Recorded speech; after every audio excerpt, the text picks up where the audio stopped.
All right, welcome back in everyone to One Piece chapter 1065 spoilers. Today we're going to discuss the upcoming chapter of One Piece. So without further ado, let's hop right into this week's chapter. Seraphim Jinbei attacks Nami's group, which, Nami's group, Nami, Robin, Usopp, Franky, Sanji, we got a stacked group that is being attacked by a Seraph Jinbei. And it says Nami, Robin, Franky, and Usopp tried attacking it, but the Seraph took no damage, which is crazy because this is these aren't knockoffs, right? This isn't a weak group by any means. This is a Yonko level crew attacking a Seraph and that Seraph taking no damage whatsoever. That's pretty crazy, but I am coping with it because I'm like, yo, Sanji's still here. My man Sanji is gonna show out right now. My man who just got a 1 billion berry bounty, he's gonna show the Seraphim up. And then the next one, it says Sanji comes in with a kick. And then Sanji broke his leg bone by hitting the Seraphim skin. Bro, oh man. It's crazy because I knew this was going to happen, right? But it's my first time reading it, so it's even hitting me pretty hard. Nami, Robin, Franky, Usopp, Sanji, they can't hurt this guy. Sanji's leg bone gets broken by hitting the Seraphim skin. Bro, this isn't like a leg bone. This isn't like my leg, right? Like my leg would break. But Sanji, the exoskeleton, my man, it broke? Dude, Sanji's neck snapped Queen's blade. And you're telling me kicking a Seraphim just broke his leg? And then next it says Sanji got heavy damage from the Seraphim Jinbei. Sanji did not use the blue flames, which I mean, could be a thing. He could have been underestimating Seraphim Jinbei. That is a big possibility. But regardless, breaking Sanji's bones isn't like a small feat whatsoever. This is huge.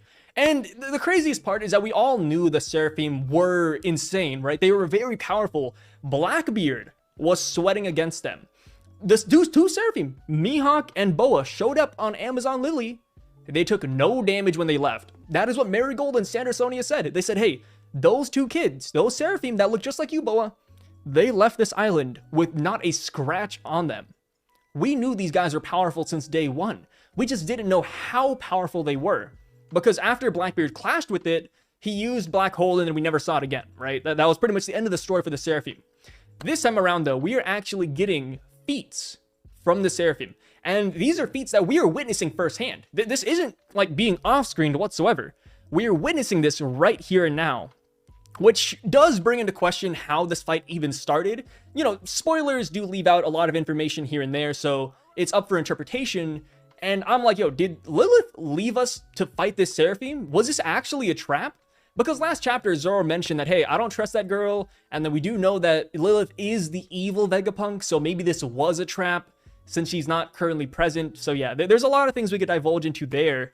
And it could just even be that they got separated somehow. Or maybe Jinbei has a will of its own and it doesn't like Sanji. We're not too sure, but there's a lot going on here. And I am still a little bit shocked that this is even happening. And I think it's really funny what Oda's doing as well. Because he could have picked any Seraphim. He could have had Boa, Mihawk, Doflamingo, Crocodile. But no, he said, I'm going to give you guys Jinbei versus Sanji. Which is very specific, because a couple chapters ago, when we got the bounty reveals for the crew, Jinbei had a higher bounty than Sanji. And Sanji didn't care. He didn't bring it up once. He took it like a champ.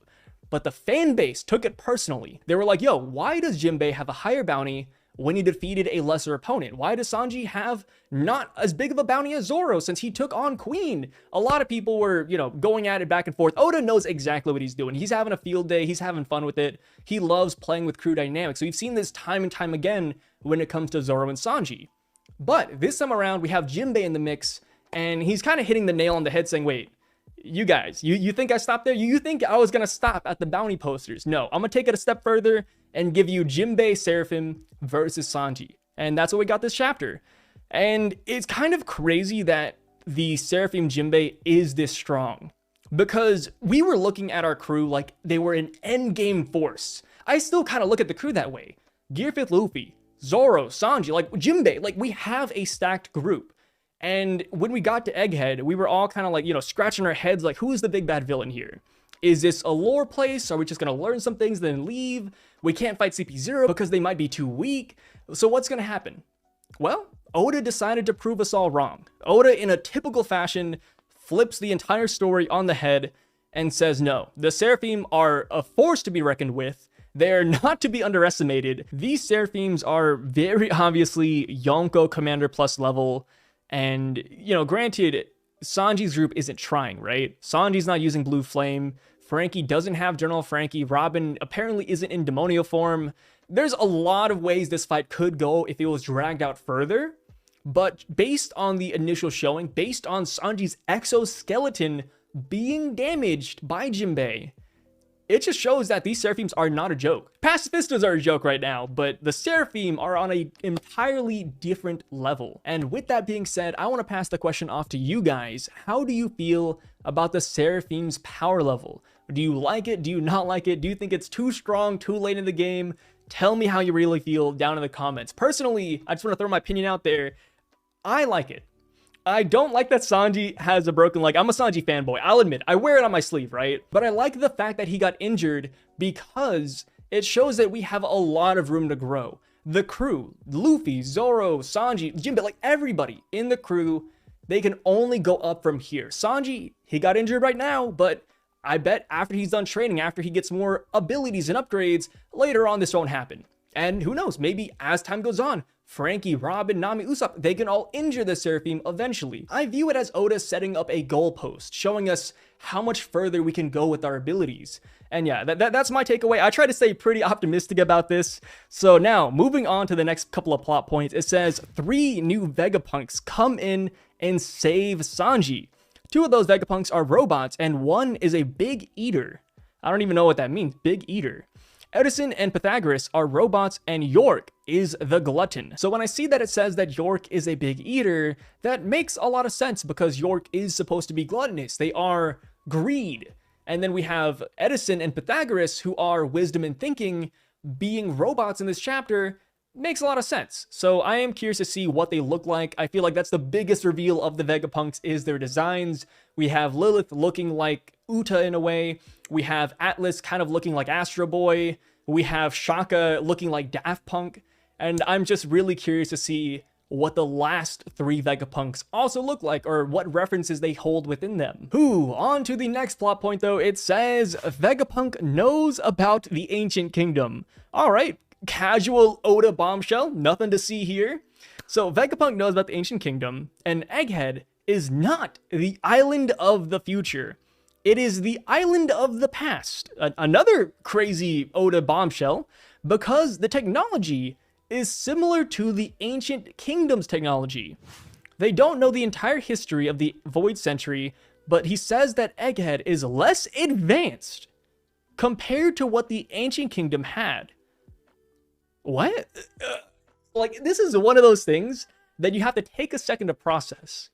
Like, okay, Vegapunk knows about the ancient history, maybe because he had Lunarians, maybe because Kuma was a special race, he talks to Dragon, there's a lot of things there, right? There's a lot of reasons as to why Vegapunk would know about the ancient history.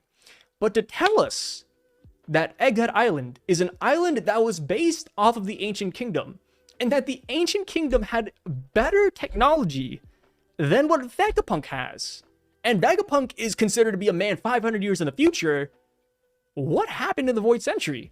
Why did this technology not exist after the Void Century? Did Imu, did the world government, or whoever was ruling at the time, did they want to erase technology specifically? Because if that's what they were doing, they did a really good job. Because the Celestials, Imu, the world government, Marie Joie, we do not see a hint of any technological advancements there. We saw a flower garden, a refrigerator, we saw the Celestials walking around on slaves. We did not see crazy technology over there. So this must mean that during the Void Century, they said, no, this technology needs to be nerfed. We have to erase this technology from history as well as the history. So now it makes more sense as to why the world government wants to erase Vegapunk, because his technology is coming close to that of the Ancient Kingdom, which now brings us the question of why did the world government want to erase this technology? What are they afraid of? It could also be correlated to Lelucia and, you know, the events that happened there. Maybe Vegapunk created that weapon and they're like, okay, he's coming too close to the real deal. This is too close to Ancient Kingdom technology. So yeah, there's a lot to digest here, and a lot of Void Century theories are about to go sicko mode based on this information. With all this bombshell information being dropped on us, now more than ever, I want Vegapunk to survive. I want to know what the world government is afraid of. What is so scary about advancing technology that the world government said, yo, we gotta have the Void Century happen. We gotta make sure none of this technology leaks out into the next 800 years. Like what is happening here? I feel like Vegapunk is the closest answer we can get immediately. And maybe because of that, Vegapunk won't last much longer. He knows too much. He's getting too close to the truth. But yeah, how do you guys feel about this, man? This is, I wasn't expecting this. So, next couple of plot points, and then we'll end off this video. It says Shaka and Dragon are still talking, and we hear the entire conversation, which I'm assuming might be what we just read above, or it could be something brand new that they haven't touched on in these spoilers. And then the last plot point says, at the end of the chapter, Luffy's group finds some ancient robots, which I'm wondering if these might be previous Vegapunk models, maybe they're his OG creations, or this could even be actual Ancient Kingdom robots that Vegapunk used to advance his technology 500 years in the future, or at least get a brief idea as to where to go with his advancements. Yeah, there's a lot here. It is interesting that Luffy's group finds the robot and Franky isn't here, which I guess makes sense, right? Like, Luffy's group is just going to look at it and be like, wow, that's super cool, whereas Franky might try to dissect it. I'm not too sure what's going to happen, but this chapter is pretty crazy. And it is a little bit unfortunate that there's no Blackbeard and Law information, but I feel like we ended that fight on a really good note last chapter, where the last thing we saw was Blackbeard stopping Law's awakening with his black vortex. So with that being said though, thank you guys for coming here. No break next week, and stay tuned for additional spoilers or the full brief spoilers that should release tomorrow or the next day.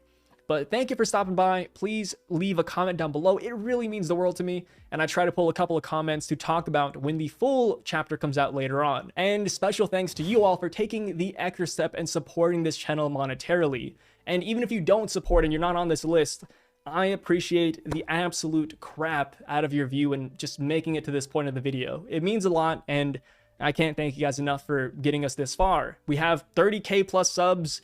We made it all the way here, and yeah, you guys are awesome. Catch you guys next time. Sai, signing out.